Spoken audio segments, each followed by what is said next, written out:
Vous êtes sans arrêt en retard, vous en avez marre que votre réputation vous précède. Regardez tout de suite cette vidéo très pratique et c'est du vécu.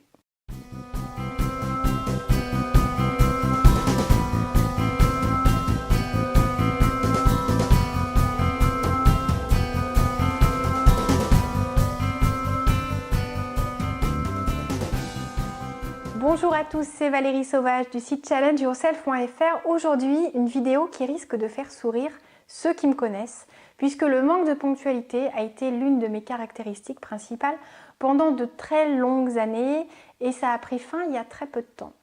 Donc, pour ceux qui ne m'ont pas vu depuis quelques temps, sachez que c'est terminé, que j'ai enfin adapté mon fonctionnement et je vais vous expliquer pourquoi j'arrivais en retard. Alors pour ceux que ça intéresse, parce que vous allez vous y retrouver et vous allez voir comment on arrive enfin à travailler sa ponctualité et à s'y tenir. Je suis une hyperactive. J'ai toujours essayé de profiter de chaque minute pour faire quelque chose. Ce qui faisait que quand j'avais 10 minutes d'avance avant de partir, je me disais tiens, allez, j'ai le temps de faire une machine, de ranger ça, d'aller regarder tel dossier, de lire mes mails.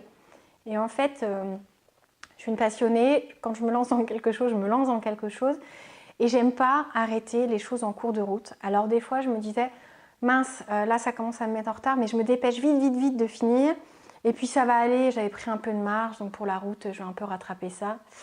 Super mauvaise idée, évitez de rattraper ça sur la route. Ou finalement vous vous laissiez embarquer ou vous décrochiez le téléphone et ça vous ralentissait parce qu'on vous demandait surtout avant de partir, prends ça. Et le fait de ne pas oser dire non ou de se rendre compte que si on ne le fait pas, ça va nous faire revenir, refaire un trajet. On finit par arriver en retard à l'endroit où on avait rendez-vous avant. Et c'était une accumulation de très bonnes raisons dans ma tête qui faisait que j'étais tout le temps en retard. Qu'est-ce que j'ai changé et comment j'ai réussi à travailler cette ponctualité qui pour moi maintenant est primordiale. Sachant que j'ai eu un métier avant où l'heure c'était l'heure et si j'arrivais avec 2 minutes de retard c'était juste trop tard. Donc vous voyez, il y a des métiers qui vous apprennent et ça j'arrivais à être ponctuelle, mais dans la vie privée j'y arrivais pas. J'avais toujours une bonne raison et c'était très long et on avait beau me dire non ça se fait pas, arrive à l'heure, etc. Quand c'était avec des amis je comptais sur leur indulgence et au final c'est un manque de respect parce que le temps de chacun est précieux. Et finalement, eux ont fait le choix de leur côté de ne pas finir un truc peut-être. Ils se rendent compte que moi, je me permets d'arriver 5-10 minutes, des fois un quart d'heure en retard, parce que j'ai choisi de faire un truc. Alors des fois, il y a un accident sur la route, on a eu beau prendre de la marge, on arrive quand même en retard. Mais quand c'est systématique, on sait que c'est dans le fonctionnement de la personne. Donc prévoyez de la marge. L'un des secrets, alors c'est mon mari qui me l'a dit, il me dit « Oblige-toi à arriver un quart d'heure en avance ». Alors j'avais du mal parce qu'un quart d'heure en avance, je me disais mais je pars un temps fou en fait. Si à chaque fois j'arrive un quart d'heure en avance et que j'ai 10 rendez-vous dans la journée, faites le calcul, ça fait quand même beaucoup d'heures de perdu à attendre sur place. Sauf que si on arrive à occuper ce temps-là, on arrive à se dire que finalement, si on arrive en avance, ça ne va aucunement être du temps perdu puisqu'on va réussir à l'occuper. Pour ça, il faut anticiper la chose, il faut toujours avoir un livre avec soi ou un document qu'on n'a pas eu le temps de lire à la maison, on l'emmène dans une pochette qui le protège bien, comme ça pas d'excuse si je vais l'abîmer. Vous le lisez sur place, vous annotez, vous vous préparez justement pour votre réponse, vous savez ce qu'il en est, vous emmenez votre courrier que vous lisez, vous prévoyez les ordonnances, les trucs à aller chercher à la pharmacie. Si vous avez vraiment de l'avance et que la pharmacie elle est collée à l'endroit où vous avez rendez-vous, parce que ce n'est pas une excuse pour vous remettre en retard, vous y allez. Mais si vous voyez qu'il y a trop de monde et que c'est sûr ça va vous mettre en retard, tant pis, on abandonne. On ne peut pas toujours exploiter ces temps morts, il faut l'accepter, ce que je n'arrivais pas à faire. La course contre le temps, c'est une course qui est perdue d'avance, c'est minant, c'est stressant, ça énerve tout le monde, soit comme les autres. Parce que quand on arrive en retard ou quand on est sur le trajet, ça n'est en rien agréable de se dire « Oh là là, est-ce que je vais être à l'heure? Est-ce qu'il va encore dire que je suis en retard? Est-ce qu'on va m'attendre ?»